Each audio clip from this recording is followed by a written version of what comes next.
So one of the things that I think is really tricky about non-waiting is how close it is to this area of complacency. Contentment on one hand, we think about as being a virtue, but complacency we think of as being a vice. And yet these two are so close together that it really behooves us to take some time to really understand and tune into the sensation of contentment versus complacency.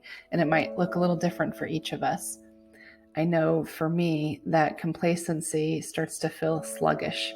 It starts to feel that my energy isn't moving into the world, but rather is being sucked back into me.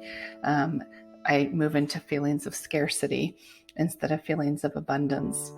And so it's important to be able to understand within yourself the difference between contentment and complacency.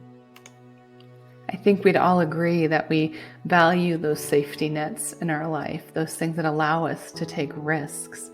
But we have to kind of always be on the lookout for when those safety nets turn into hammocks, where we've rested for a little too long and our energy is moving back into us instead of kind of moving out into the world. So our mindfulness and invitation to mindfulness tonight is going to really think about this idea between complacency and contentment. So we're going to actually do a little bit of a meditation, guided meditation tonight, just for a few minutes. So I'll just invite you into a comfortable place. Allow your attention to kind of come towards my voice. If you want, you can close your eyes. Just come to a resting space if you're doing dishes or out for a jog or just listening in the car. See if you can't come to a restful space, even if you have to still be attuned to what's going on around you. And just allow your attention to go to your breath. Just begin to kind of sit with a little more stillness, a little bit more quietness. Allow your mind just to become a little loose, softer, more receptive. And just kind of watch your breath for a few breath cycles, breathing in. Just kind of watch the breath fill your body. And breathing out, just kind of watch the breath as it leaves your body. I want you to begin to imagine in your own mind a plant that's growing with the energy of contentment, the energy of ease, the energy of purpose, the energy of not trying to prove itself, but just taking what is available to it and turning it to good. What does that plant look like in your mind? And then allowing your mind equal space to just explore what the plant might look like that grows with the energy of complacency.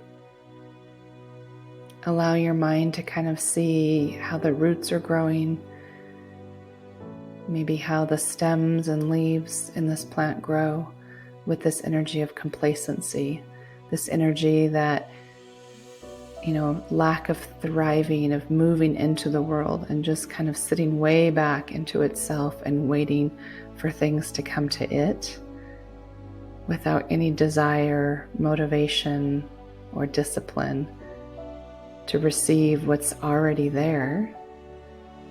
But it kind of keeps its energy and its focus on scarcity, on the feeling of perhaps being a victim.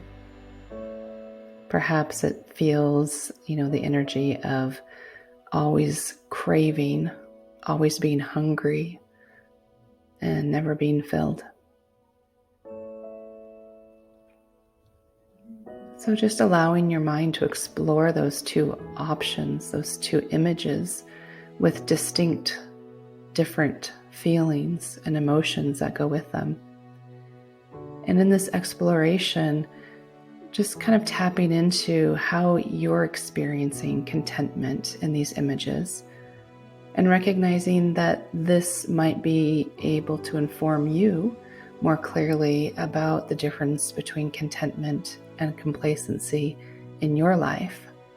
Taking a moment then just to breathe, to allow that to inform you, allowing that information to be available to you.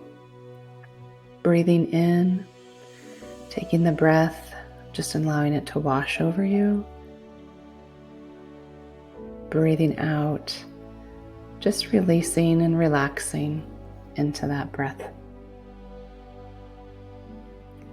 Friends, thank you for joining today on our mindfulness experience between contentment and complacency.